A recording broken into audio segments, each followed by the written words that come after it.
विधानसभा निवडणुकीच्या तोंडावर अमित शहांच्या उपस्थितीत महायुतीची बैठक झाली आणि या बैठकीत अमित शहांनी शिंदे आणि दादांना 70-40चा प्रस्ताव दिला।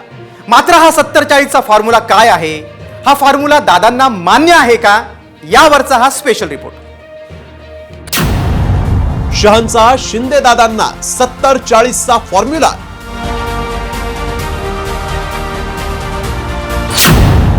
शहांकडून दादांची 40 जागांवर बोलवण।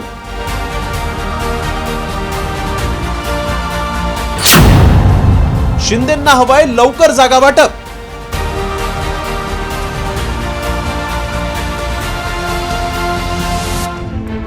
विधानसभा निवडणुकीत राज्यातील परिस्थितीचा विचार करून शहांचा प्रस्ताव। अमित शहांनी भाजप 160, शिंदे गट 70, अजित पवारांची राष्ट्रवादी 40 असा प्रस्ताव मांडला। दादा आणि शिंदेंसोबतच्या आमदारांना सामावून घेणार। जिंकण्यासाठी लढायचं असल्यानं जास्त जागांचा आग्रह न धरण्याचा सल्ला शहांनी दिला।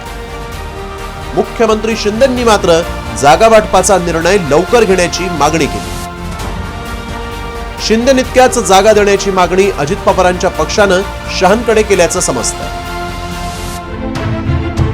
अमित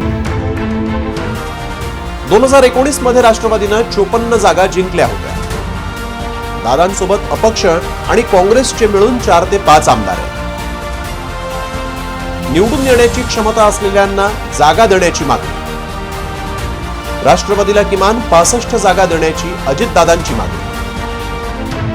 स्वाभाविक आहे ना, भारतीय जनता पार्टीच्या अपक्ष धरून 112 सिटिंग असताना आणि इतरांच्या 50 आणि 40 असताना स्वाभाविकच मिळणार ना। हे नॅचरल प्रिन्सिपल आहे, नैसर्गिक तत्व आहे।